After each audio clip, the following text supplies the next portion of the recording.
Hello students, मैं श्री दीपचंद चौधरी महाविद्यालय ललितपुर से और आपका श्री दीपचंद चौधरी महाविद्यालय ललितपुर में बहुत बहुत स्वागत है। आज हम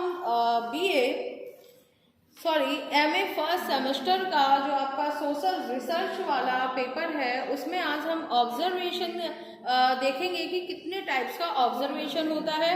तो ऑब्जर्वेशन जो होता है वो हमारा होता है लगभग 3 टाइप्स का, जैसे uncontrolled, controlled and mass observation. तो आज हम तीनों को एक साथ हम डिस्क्राइब नहीं कर सकते हैं क्योंकि सभी टॉपिक जो है लेंथी है, इसलिए आज हम जो इसका फर्स्ट टाइप है अनकंट्रोल्ड ऑब्जर्वेशन, उसी को हम आज इस क्लास में देखेंगे कि आखिर ये जो अनकंट्रोल्ड ऑब्जर्वेशन होता है वो होता क्या है। इससे पहले की क्लास में हमने ऑब्जर्वेशन क्या होता है, इसकी डेफिनेशंस क्या होती हैं, इसके साथ ही साथ इसकी हमने कैरेक्टरिस्टिक्स और मेन पर्पस, ये चारों चीज़ें जो है हमने पहली क्लास में देखी थी। और इसमें हम देखेंगे कि ऑब्जर्वेशन कितने टाइप का, और उस टाइप में से भी आज हम देखेंगे अनकंट्रोल्ड ऑब्जर्वेशन।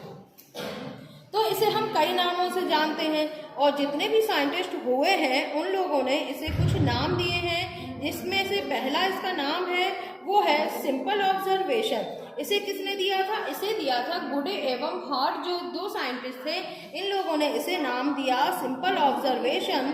इसके अलावा यहूदा और कुक ने इसे नाम दिया था अनस्ट्रक्चर्ड ऑब्जर्वेशन। तो इस तरीके से इसे कई नामों से जो है इसे जाना गया। इसके अलावा इसकी एक छोटी सी डेफिनेशन भी है इसकी अनकंट्रोल्ड ऑब्जर्वेशन की, कि मनुष्य यानी कि जो मनुष्य होता है उसके जो सामाजिक संबंध होते हैं उनके बारे में जो कुछ भी उन्हें नॉलेज होती है उसमें से जो अधिकांश नॉलेज जो होती है वो अनकंट्रोल्ड ऑब्जर्वेशन के द्वारा ही जो है हमें प्राप्त होती है। और यह वो अवलोकन सहभागी हो या असहभागी दोनों ही रूपों में जो है हमारे सामने आता है। अब बात करते हैं अनकंट्रोल्ड ऑब्जर्वेशन की इम्पोर्टेंस की। तो इसकी जो अगर हम कोई सोशल रिसर्च करते हैं तो जब हम रिसर्च करते हैं उसमें जो है ये अनकंट्रोल्ड ऑब्जर्वेशन जो है काफ़ी इम्पोर्टेंट रोल निभाता है।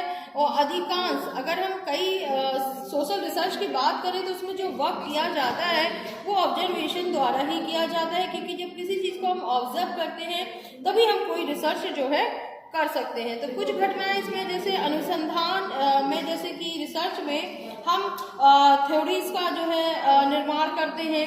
तो इनमें क्या होता है कि जब थ्योरीज का निर्माण किया जाता है तो इसमें जो है अनकंट्रोल्ड ऑब्जर्वेशन का द्वारा ही जो है हम इसे संभव कर सकते हैं। जैसे कि अगर हम इसमें कुछ एग्जाम्पल दें तो स्कूल में पढ़ने वाले बच्चों के जो उनका बिहेवियर होता है, अगर हम उसका अध्ययन करते हैं तो अनियंत्रित अवलोकन या फिर इसे हम कहें तो अनकंट्रोल्ड ऑब्जर्वेशन द्वारा ही जो है ये अध्ययन किया जा सकता है। क्योंकि इसे जो है बच्चों का व्यवहार जो है या उनका बिहेवियर प्रभावित ना होने पर जो भी डेटा या फैक्ट जो भी हम इसमें कलेक्ट करते हैं वो बिल्कुल जो है प्रमाणित होते हैं, वैध होते हैं।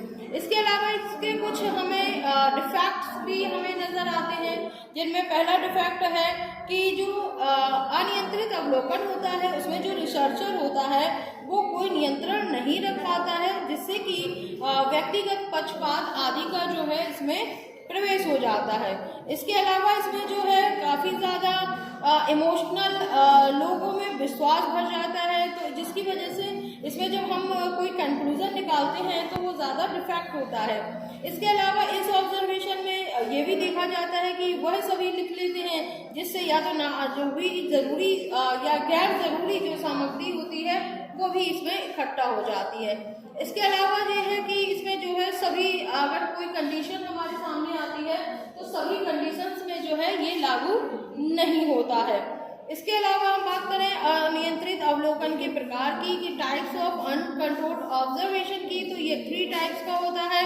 एक होता है पार्टिसिपेंट ऑब्जर्वेशन, एक होता है नॉन पार्टिसिपेंट ऑब्जर्वेशन और एक होता है हमारा सेमी पार्टिसिपेंट। तो जो हमारा सहभागी है या पार्टिसिपेंट ऑब्जर्वेशन है, इसमें जो है 1924 में एक सोशल डिस्कवरी जो है वो प्रकाशित हुई थी, जिसे लिखा था लिडमैन ने। और उसके साथ ही कुछ रिसर्चर्स ने भी जो है इस पुरावधि का प्रयोग किया, जिनमें श्री जॉन हावर्ड, और इसके अलावा जेल के कैदियों पर जो है इसमें अध्ययन किया। और जॉन हावर्ड ने कई साल जेलों में जो है कैदियों के साथ रहे। इसके अलावा रेमंड फर्थ ने हिकोपिया का जो है अध्ययन किया, और मैलिनोवस्की ने जो हमारा वेस्ट प्रशांत महासागर यानी जो ओशियन है उसके तट पर रहने वाली अर्बनोट जनजाति जो है उसके साथ अध्ययन से जुड़े रहे, और उस समूह में जिसमें उसे अध्ययन करना है वह जाकर बस जाता है और उनकी जीवन क्रियाओं में जो है भाग लेता है इस अवलोकन में, और उनमें घुल मिल जाता है।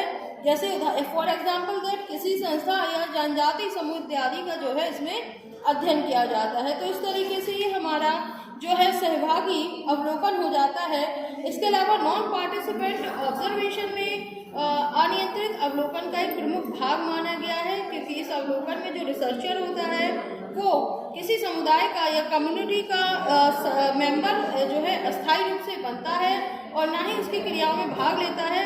वह दूर दूर रहकर ही जो है इसे ऑब्जर्व करता है, और जब डेप्थ में पहुंचने का प्रयास जो है करता है, और असहभागी या फिर कहा जाए नॉन पार्टिसिपेंट ऑब्जर्वेशन में एक प्रकार की निष्पक्ष एवं स्वतंत्रतापूर्ण अध्ययन है, और यह प्रविधि ही जो है इसकी प्रमुख जो है विशेषता मानी जाती है। इसके अलावा जो हमारा सेमी पार्टिसिपेंट है वो हमारे पार्टिसिपेंट और नॉन पार्टिसिपेंट ऑब्जर्वेशन का मिला जुला रूप होता है, यानी इस ऑब्जर्वेशन में दोनों ही विशेषताएं पाई जाती हैं। धन्यवाद।